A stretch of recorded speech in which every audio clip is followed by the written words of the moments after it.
பிரியமானவர்களே, இயேசு கிறிஸ்துவின் நாமத்தில் உங்களுக்கு என் அன்பின் வாழ்த்துக்கள். மலேசியா தேசத்தில் கோலாலம்பூரில் புத்திரஜயா அப்படின்ற ஒரு இடம் ரொம்ப அழகாக எழுதி வச்சுருக்கிறாங்க.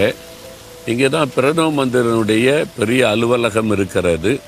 அரசாங்க அலுவலகங்கள் எல்லாம் இந்த பகுதியில் இருக்கிறது. புதிதாக ரொம்ப அழகாக அதை நிர்மாணித்திருக்கிறாங்க. உள்ளே வந்தாலே ரொம்ப பியூட்டிஃபுல்லாக இருக்குது. ரொம்ப அருமையாக அதை செய்திருக்கிறாங்க. இந்த அரசாங்கத்திற்காக ஆண்டவருக்கு ஸ்தோத்திரம். இந்த தேசத்தின் மேல் ஆண்டவருக்கு ரொம்ப பிரியம்தான். அடிக்கடி மழை பெய்துக்கிட்டே இருக்குது. அதனால் எங்கே பார்த்தாலும் செழிப்பாக இருக்குது. நல்ல தண்ணீர், நல்ல செழிப்பான தோட்டங்கள், செழிப்பாக அவங்களுக்கு வருமானம் தரக்கூடிய நிறைய தோட்டங்கள், ஆசீர்வாதங்கள் இந்த தேசத்தின் மேல் இருக்கிறது. ஆண்டவருக்கு ஸ்தோத்திரம்.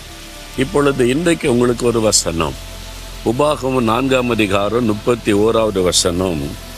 உங்கள் தேவனாகிய கர்த்தர் அவர் இரக்கம் உள்ளவராய் இருக்கிறபடியால் அவர் உங்களை கைவிடவும் மாட்டார், உங்களை அழிக்கவும் மாட்டார். வசனம் சொல்லுகிறது, உங்கள் தேவனாகிய கர்த்தர் இரக்கம் உள்ளவர். நம்முடைய தேவன், நாம் எந்த ஆண்டவரோடு நடக்கிறோமோ அந்த இயேசு கிறிஸ்து இரக்கம் உள்ளவர். அதனால் நம்மை கைவிடவே மாட்டார். அவர் இரக்கமுள்ளவராக இருக்கிறதுனால நம்ம சின்ன சின்ன தப்பு பண்ணால் கூட உடனே ஒரு வேலைக்கெல்லாம் போயிட மாட்டார். ஒரு தாய் தன் குழந்தைய நடத்தும் போது அந்த குழந்தை சின்ன சின்ன குறும்பு பண்ணி தப்பு பண்ணால் கூட, நீ என் பிள்ளையே இல்லை, வெளியே போ அப்படின்னு வீட்டை விட்டு வெளியே அனுப்புவாங்களா?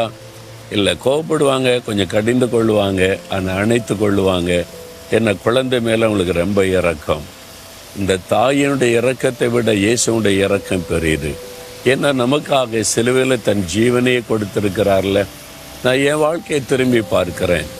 நான் இன்றைக்கு உயிரோடு இருக்க காரணம் இயேசு கிறிஸ்துவுடைய கிருபை.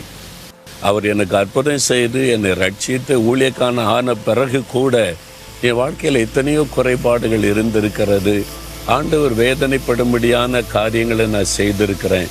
ஆனால் ஆண்டவர் கோபித்து கொண்டு என்னை புறம்பே தள்ளிவிடாதபடி என்னை சரிப்படுத்தி, பரிசுத்தப்படுத்தி, பக்குவப்படுத்தி, அவருடைய மிகுந்த இரக்கத்தினால் என்னை விட்டு அவர் விலகவும் இல்லை, அவர் என்னை ஒதுக்கி தள்ளவும் இல்லை, என்னை கைவிடவும் இல்லை, இதுவரைக்கும் நடத்தி வந்திருக்கிறார். அப்படித்தான் உங்களுக்கும். நீங்கள் யோசித்து பாருங்களேன், நீங்கள் செய்த தப்புக்கு இயேசு தண்டனை கொடுத்துருந்தா நிலை நிற்க முடியுமா? நான் நிலை நிற்க முடியுமா? ஒருத்தருமே நிலை நிற்க முடியாது. அவருடைய இரக்கம் ரொம்ப பெரியது. அவருடைய இரக்கத்தின் நிமித்தமாக தான் நம்ம இதுவரைக்கும் உயிரோடு கூட இருக்கிறோம். அவர் கைவிடாதபடி நம்ம நடத்தி கொண்டிருக்கிறார். ஒருவேளை நான் சின்ன கோவப்பட்டுட்டேன், இது மாதிரி ஒரு பாவ காரியத்தை செஞ்சிட்டேன், இப்படி தப்பு பண்ணிட்டேன்னா இனி ஆண்டவர் என்னை விட்டு விலகிடுவாரோ, என்னை கைவிட்டுருவாரோ அப்படின்னு பயப்படுறீங்களா? அப்படிலாம் பயப்படாதங்க. நமக்கு பாவம் இல்லை என்போமானால் நம்மை நாமே வஞ்சிக்கிறவளாக இருப்போமா? அதனால் பாவத்தை அறிக்கையிட்டா உடனே அவர் இரக்கம் செய்வார். நம்ம தவறு செய்கிற உடனே, ஆண்டவரே நான் இந்த தப்பை பண்ணிட்டேன், இந்த மிஸ்டேக் பண்ணிட்டேன், உங்களுடைய உள்ளத்தை துக்கப்படுத்திட்டேன், என்னை மன்னிச்சிருங்க, இனி தவறு செய்யாமல் என்னை காத்துக்கொள்ளுங்கன்னு ஜெபிச்சுட்டா உங்கள் தோள் மேலே கை போட்டுருவார். வா மகனே, வா மகளே, நான் உன்னை நடத்துகிறேன், இனி பாவம் செய்யாதபடி காத்து நடத்துகிறேன்னு அழகாய் நடத்துவார். அவ்வளோ அற்புதமான இரக்கமுள்ள ஒரு நல்ல தகப்பனவர். பிறகு எதுக்கு நீங்கள் சோர்ந்து போயிருக்கிறீங்க? இல்லை நான் தப்புன்ட்டேன், இனி ஜெபிச்சா கேட்க மாட்டார், இனி ஆண்டவரோடு இருக்க முடியாது, அப்படிலாம் எதுக்கு பயப்படுறீங்க? அவர் நல்ல தகப்பன். வா, நான் அவன் கூட இருந்து உன்னை நடத்துகிறேன்னு அழகாய் சொல்லுகிறார். அந்த இரக்கமுள்ள தகப்பனுடைய இரக்கத்திற்காக ஆண்டவரை துதிங்க. அப்படி இதயத்தில் கை வைங்க. ஆண்டவரே, நீர் இரக்கமுள்ளவராய் இருக்கிறதுனால தான் நான் நிர்மூலமாகாமல் உயிரோடு இருக்கிறேன்.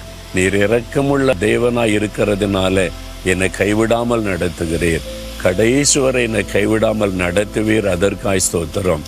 இயேசுவின் நாமத்தில் ஆமேன், ஆமேன்.